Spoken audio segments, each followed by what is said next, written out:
Hi, everybody. My name is Alycia Morin. I'm from Montreal, Canada, and I'm a professional athlete. Welcome to the Chat with Dan show. What is up, everyone? Welcome once again to another incredible episode of Chat with Dan here. Joining me today, what can I say? I'm already having the best Sunday by far, and the best way to finish up a fantastic week because I have on the show the incredible, the amazing, the badass, the superstar, the legendary, and the one and only Alycia. Alycia, how are you today? I'm doing great. Thank you for all the compliments. Absolutely. What better way to have a super badass, fantastic Sunday than to be chatting with someone as badass as you? You know what I mean? Thank you. Yeah. I'm totally Absolutely. excited for our chat. There you go. Now, if you're new to the channel, don't forget to leave a like, subscribe, follow. It helps a lot. But also in the description below, you're gonna find all of Alycia's social media. Let's follow her. Let's find out why she's super badass. And without further ado, let's jump in. So, I want to start this whole conversation by throwing out the first question, which is, what first pulled you into soccer in the first place? And do you remember the moment it stopped being just fun and it started to mean like something more, like a career, let's say? Yeah. Well, I remember the first time I fell in love with soccer, I'd say whenever I was like 7 years old. I used to play with little boys. I was good at scoring goals, and it was pretty much the only activity that made me feel completely free. And so as a kid, it was never about winning. It was just about playing until the sun went down. But then the game became more serious, if I can say it that way, when I signed with my first NCAA team, so Boston College. That's when like I understood that football wasn't just a hobby anymore, and it was more like it became part of my identity and my future. And looking back at the player you were when you first started, what's the one thing you believe about soccer that you no longer believe today? That's a very good question. I think that I used to believe that talent was everything, but I think that talent is not enough when you consider everything that's behind the scene of soccer. I think that you need some character, resilience, and discipline. And I think that the way you respond to setbacks, it matters just as more, if not more, than talent itself. And I think that soccer, it taught me that growth often happens in th when things don't go your way. Hmm. And yeah, And how has been your process to deal when things don't go your way? I'd say that I try to be as positive as I can. I try not to focus on one mistake. It doesn't like define my entire match. I try to focus on one good pass, one good goal, one good play, but like at the end of the day, it's 90 minutes. So like one mistake is one fraction of seconds. It's not going to determine like my entire game. Hmm. So I try to stay positive about it. I've been better at it. Yeah, of course. I mean, it's easier said than done. So Yeah. get it. I get it. And people only see the 90 minutes on a match and that's it, right? But Yeah. what would surprise them the most about the other 6 days of your week? Well, I'd say that the 90 minutes is like the easy part. It's what you sign for. That's for sure what you're gonna end up doing playing. But I think that what they don't see is like the entire week of preparation you have behind that. And it's all about recovery, nutrition, strength trainings, other like soccer trainings, managing your body, having a good sleep schedule, and fighting through doubts and insecurities and injuries. Like it's everything you do when nobody's watching. And what's something about being a professional footballer that people think they understand, but they really don't? I think that people really see only the glamorous part, like, with the World Cup going on right now, like people just watch like, oh, like look at this like super famous player, like he has such a beautiful life and all that, but they don't see like all the sacrifices behind that and the missing birthdays, like the fact that you live far from your family and constantly having to prove yourself and changing countries, adapting to new cultures. Like it's great learning new cultures, but it's really demanding. It's hard sometimes. and dealing with uncertainty, I think like the challenge with yourself mentally, and it's an amazing life. Like, don't get me wrong, but it's also one that demands a lot emotionally. And how has been your process to adapt to a new culture whenever you are playing? My process to adapt to culture, I feel like I'm really good at it because I'm really curious and I have like a certain work ethic. So I always try to learn like as much as I can. Like for example, when I went to Puebla, like I wanted so badly to learn Spanish. Like I didn't even know a word in Spanish when I got there. And I moved in with two Spanish girls because I wanted to learn Spanish faster. And and it worked. Like at the end of the day, like now I know three languages, and I really do believe that learning a new culture is great. It makes you fall in love with another place.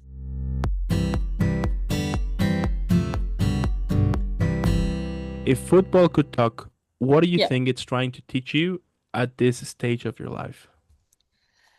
That's another good question. I think that soccer taught me resilience, patience, and the importance of stepping outside your comfort zone. So again, when I moved to Mexico, like I was saying, you understand Spanish, so you will understand that I didn't know any Spanish when I got to Puebla. I didn't even know what pelota was. So just to give, I was like, "Who's pelota?" And then this girl from the team was like, "It's the ball, dude."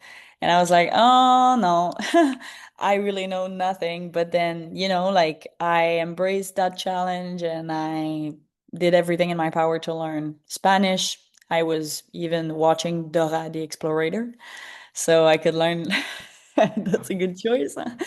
And so, yeah, now I communicate Spanish. And so today I speak French, English, and Spanish. And that experience, like, it reminded me that some of the life's greatest opportunities, they begin when you're willing to be out of your comfort zone. And that's a lesson I'll carry with me beyond soccer. And before the kickoff, when everything goes quiet for a second, what's the Mhm. conversation you're having with yourself? I try not to overthink, but I remind myself that why I'm here and that to enjoy the moment because this is what I've worked for my entire life since I'm 7 years old. So just simply do me. It's my ball, my field, it's my game. So yeah. And is there like a specific thing that you always do to get ready, like a ritual, let's say, or an activity or something, or you just set the mindset and good to go? No, I just have my lucky handband and my lucky underwears. Hmm. I have my game underwears and they're the same all the time. Like those are small things that I have, not a specific routine, but I have specific songs I'm listening to and that puts me in the mood. But yeah, that's basic. What are some of those songs? I'm curious. They're French. Oh, okay. Yeah. Or okay, so Vivid Dream?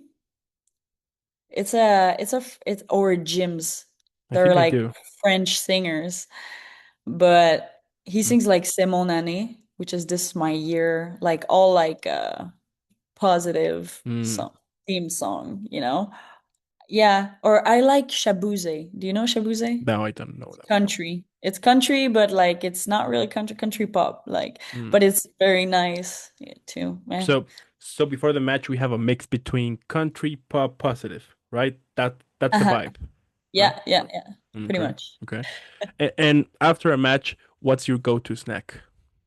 Well, whatever the team was giving us, I don't have a specific, but I don't like usually I was eating whatever they were giving us, and then I'd feel like I would treat myself, so I would get like a burger or um yeah, Hmm. probably that. What's the name of the place you guys have? We had them as a commendator, like a sponsor, sorry. We had them a sponsor Puebla, and it's a star. Their cheeseburgers are good. Yeah. A star? Oh, yeah, Carlos? Carl Like, is that? Jr.? Yeah, that Yeah. one. I loved it. Yeah.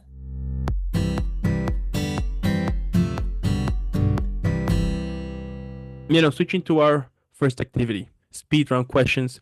Yes, no, or pass. Super simple. Gonna ask you a couple of Yes. questions, but you can only answer yes, no, or pass. Okay. You ready? Sure. Yeah.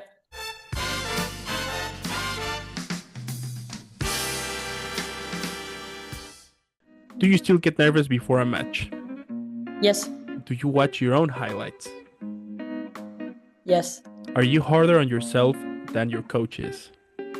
Yes.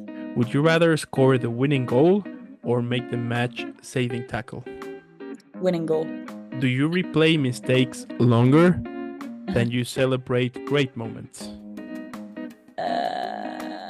I try to be better. So then pass. Pass. Fantastic. Now, would you rather play in front of 50,000 fans Huh. or on a completely empty pitch? 50,000. Is confidence more important than talent? Yes. Have you ever pretended you weren't injured? Yes. Would you rather win ugly or lose beautifully? Win ugly. Doesn't matter how you win, you win. And if you could replay one match from your career, would you? Yes. I would, but to enjoy the moment more than I wouldn't change anything. I would just enjoy more and realize the chance I have. I cheated on this last one. I developed my answer. I'm sorry. It's fine. I Yeah. get it. You're fine.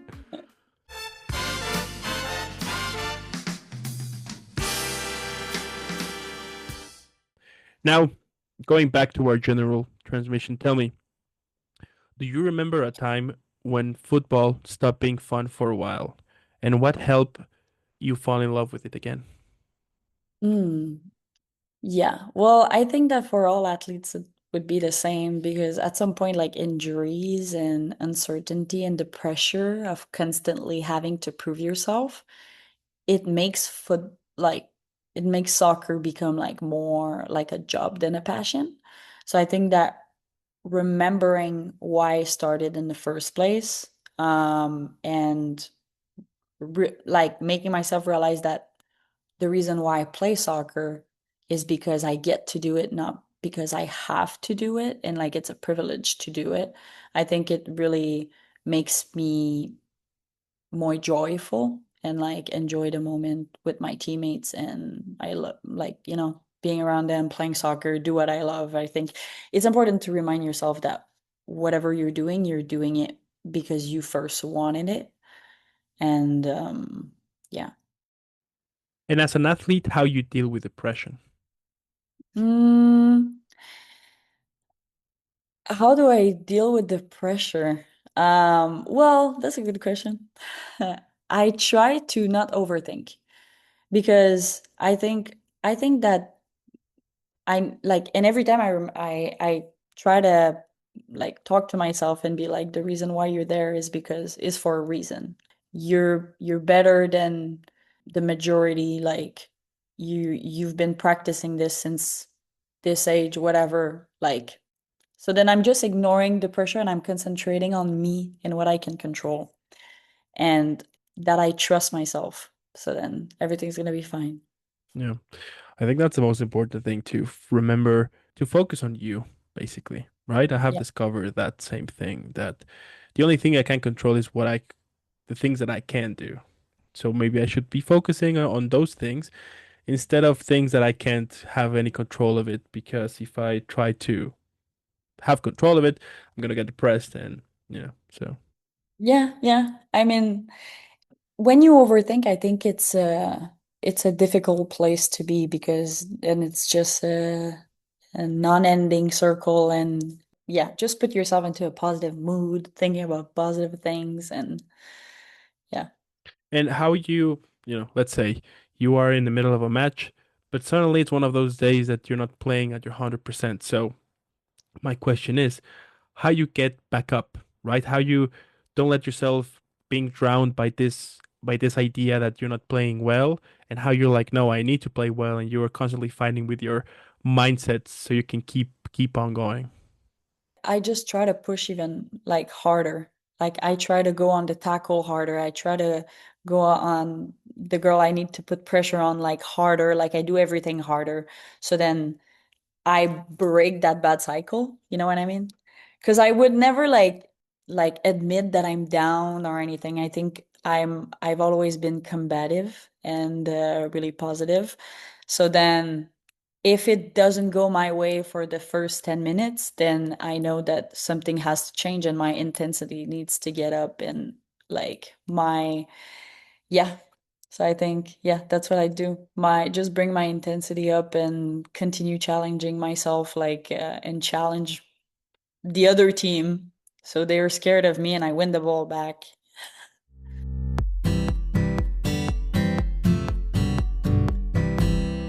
Now, how do you separate loving soccer from loving the results? I think that it's because the game has given me like so much outside um of the game itself. Like it brought me friendships, discipline, resilience, opportunities to see the world and to learn more. And that's what stays with you, I think. Like, so I think, yeah, I think that if you love when you're just thinking about the winning, then you don't really love soccer. You love validation, you know? What do you think is one of the biggest misconceptions that people have about female soccer players? The biggest misconception? Mm-hmm. Well, we're not faking as much as men's. Oof. Yeah, tough one. Well, I mean, there are fakers everywhere, okay? But I'm personally too proud to be a faker. So I don't fake, I don't do that. But yeah, I think that girls fake way less than men. Boom. Mm, Dropping the mic. I'm gonna drop the mic basically. yeah. Yeah. I mean, I can't say no because I just hate it. Yeah, I hate it. I Whenever people act on injuries or things like that, I'm like, come on. Oh yeah. I hate when that happens. It was so obvious. Yeah, yeah. Usually, if I stay down, it's because either they hit me really well and I can't actually move. Then sure, I will stay in the ground.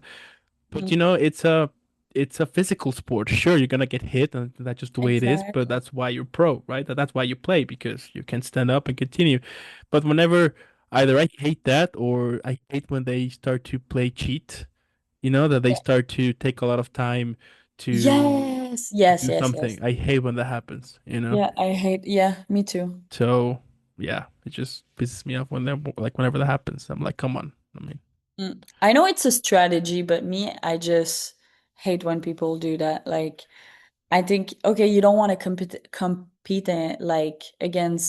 against me until the last minute because you're a loser and you're scared I would like win. You know what I mean? yeah, yeah, yeah, yeah. I usually think the same thing. I mean, if I'm gonna win, I have to be sure that I actually win because I played better, not because Uh-huh. I cheat or I try to take more time to do a pass or I faked an injury or I just throw the ball way further so then I can make some time so I can like things like that. I'm like, no, like why are we doing that? And Yeah, like whenever a teammate will say like, hey, it's a tragedy, I'm like, no, that's not a tragedy, that's called being a coward. So let's just let's just play the way we are playing, and if we win, fantastic, and if we lose, meh, that's just the way it yeah, is. But yeah, I can that's understand that. Yeah, no argument here. Let me just tell you that. So, okay. Thank you. and 5 years from now, what would make you look back and say, "I'm really proud of on how I did this, regardless Uh, of trophies or statistics." I hope I can say that I always stayed true to myself. And so throughout my career, I've always learned that sometimes the hardest decisions like are the right ones. And I left my professional soccer at the end of the season, not because I wanted to stop playing, but because I made a commitment to finish my studies at Penn State University. And so education for me has always been like just as important to me than soccer. And I'm proud that I've been honored I've honored both. And today I'm fortunate to have built like a career as an international tax analyst. and I can work in Canada and the United States. At the same time, soccer has always remained like a huge part of who I am. And now that I've completed that chapter, I'm ready to return to the game if the right opportunity comes along. And I have also been admitted to NYU to pursue a master's in sports management. So, because my goal has always been to build like a long-term career in the sport industry, and not only as a player, but also like a, as a leader behind the scenes. And for me, success isn't just about trophies, it's also about continuing to grow, embracing new challenges, and making a positive impact wherever I am. Hmm. So coaching at some point, or I don't know.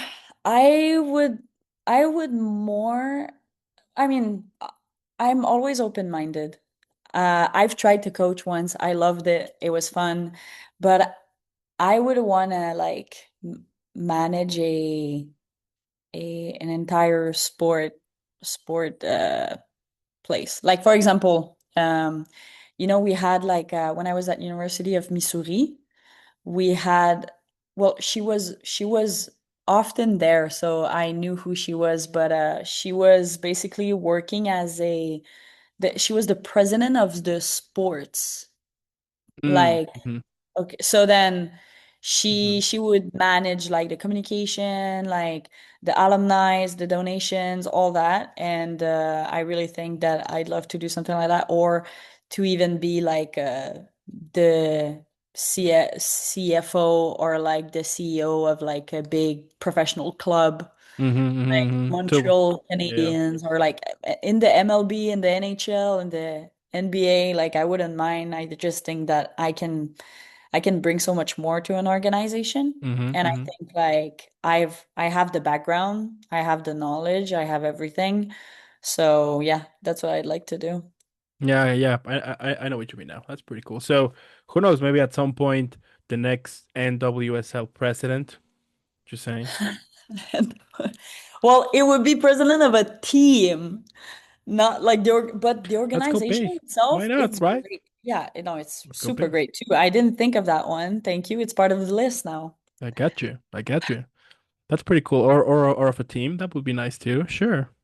Mm, Yeah. I mean, the sky is the limit, right? So yeah, exactly. that's pretty cool. That's Yeah. that's amazing. And you know what? My last question here, so we can Okay. all enjoy and relax after an epic chat. So, Okay. what do you think that could be the best title for this episode? Mm, I ooh uh no. Oh my God, you should have asked me that before. So then I would have thought of like a good thing, like a really good title. Like mm,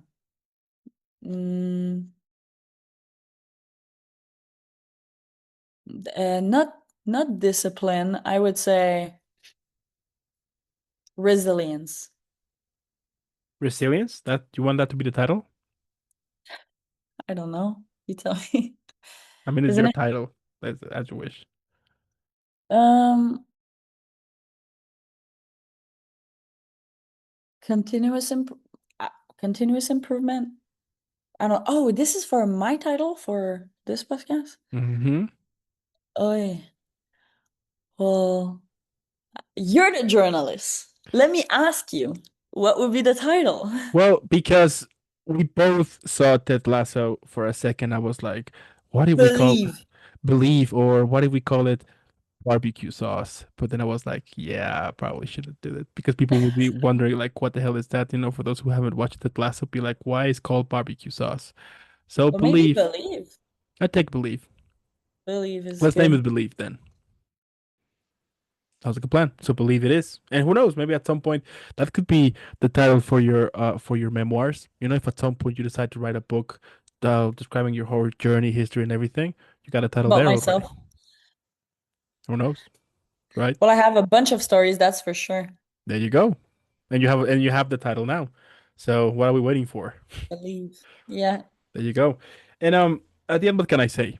The fact you're doing is it's incredible. It's fantastic. It's badass. It's impressive because I mean the most important thing here is that you want to achieve more, but that you also want to achieve more like kind of outside the pitch, but inside the game. You know what I mean? So that's incredible. And I'm super sure that eventually we're going to be learning more about your journey here and people tease you as a role model because you're getting things done, and I think in this crazy messed up world, the fact that we can rely on people like you who is showing us that dreams can come true and there's actually a reason to keep moving forward, that's incredible. And that's just fantastic, basically. So Yeah.